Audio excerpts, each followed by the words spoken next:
వేదిక మీద ఉన్న యాదగిరిగుట్ట ప్రధాన అర్చకులు పెద్దలు నరసింహాచార్యులు గారికి, ఓకే టీవీ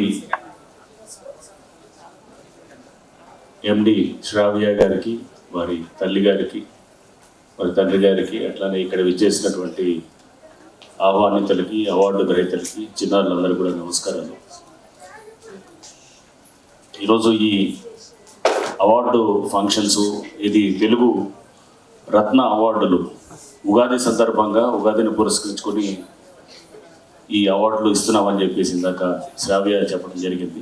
చాలా సంతోషం.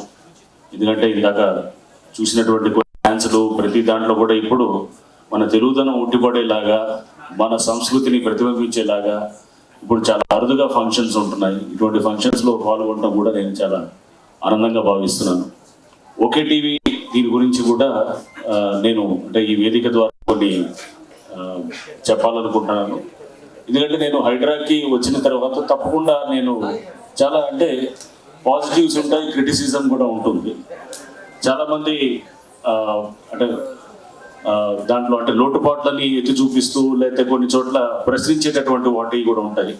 సో నేను శ్రావ్యకు సంబంధించినటువంటి ఓకే టీవీని కూడా నేను అంటే నాకు టైం చిక్కినప్పుడు కొన్ని ప్రోగ్రామ్స్లో నేను తప్పకుండా కొన్ని యూట్యూబ్ ఛానల్స్ కూడా చూస్తున్నప్పుడు దాంట్లో ఒకే టీవీ కూడా ఒకటి. ఎందుకంటే అసలు ఏం జరుగుతుంది క్షేత్రస్థాయిలో అనేది కూడా తెలుసుకోవడానికి, అంటే ఎలా అనుకుంటున్నారు ఏంటని.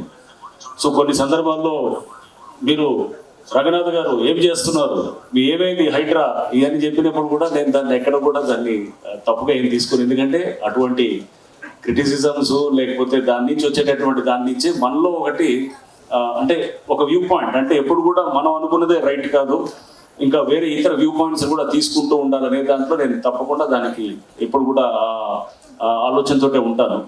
సో ఒక different view point, different perspective అనేది మనం ఎప్పుడు కూడా దానికి మనం ఆహ్వానించేటట్టు దానికి రిసెప్టివ్గానే ఉంటాం. ఉండి తీసుకునేటప్పుడు వాళ్ళు తప్పకుండా పాజిటివ్స్ ఉంటే పాజిటివ్స్ చెప్తారు, నెగిటివ్స్ ఉంటే నెగిటివ్స్ కూడా చెప్పినా కానీ కూడా వీ డోంట్ మైండ్. ఒక హైడ్రా అనే సంస్థ అనేది కొత్తగా వచ్చినటువంటి సంస్థ. ఇది దీన్ని జడ్జ్ చేయాలంటే ఇంకా కొన్ని సంవత్సరాలు పడుతున్నారు. బట్ ఏంటంటే కొన్ని స్టార్టింగ్లో కొన్ని టీచింగ్ ప్రాబ్లమ్స్ అని అంటారు, కొన్ని ఉంటాయి. ఉన్నప్పుడు కొన్ని మీరు అదెందుకు చేయరు, ఇదెందుకు కూల్చరు, వాడిని ఎందుకు చేయరు, వాడిని వదిలేస్తారా, వీడిని వదిలేస్తారంటే ఎవరిని వదలరు.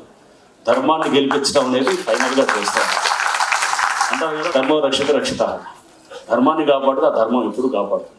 సో ఇట్లానే మేము ఈ మధ్య నల్గొండ జిల్లా నుంచి మీరు ఉన్నారు, అంటే పాత నల్గొండ జిల్లా, నేను నల్గొండ ఎస్పీగా చేసినప్పుడు కూడా ఇందాక చెప్తున్నారు ఆ కేసు గురించి. అప్పుడు కూడా ఇట్లానే అన్నారు మమ్మల్ని, చేస్తూ ఛార్జ్ షీట్లు మీరు డిలే చేస్తున్నారు, కేసుని అంతా కూడా నీరు గారుస్తున్నారు. మాకు ఒక లక్ష్యంతో చేసాం ఒక కేసు, మీడియాలు కూడా సంబంధించిన ఒక కేసుని చేసినప్పుడు దాంట్లో మనం దాని రిజల్ట్ మనం చూసాం. అంటే ఎప్పుడైనా కానీ కూడా రిజల్ట్ ఒకటి, ఒక దురదృష్టి ఉంటుంది, ఒక లక్ష్యం ఉంటుంది, ఆ లక్ష్యం కోసం పనిచేసేటటువంటి ఉంటుంది. సో ఒక అడుగు ప్రస్తుతానికి టెంపరీగా వేసినా కానీ 2 అడుగులు ముందుకు వేయడానికి అనేది కూడా గుర్తుపెట్టుకోవాలి.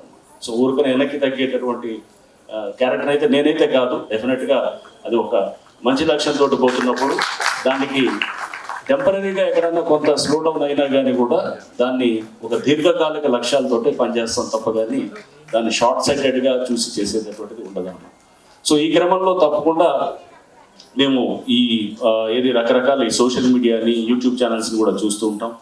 ఓకే టీవీలో కూడా చాలా నిర్భయంగా, నిక్కచ్చిగా మాట్లాడేటువంటిది శ్రావ్య. సో అందుకోసం నేను కంగ్రాచులేట్ తీసుకెళ్తూ కూడా చేస్తుంటే కూడా డెఫినెట్గా సోషల్ మీడియా ఇంకా బెటర్గా వస్తుందని చెప్పేసి నేను భావిస్తూ, and I congratulate okay TV and అట్లానే శ్రావ్య గారికి కూడా.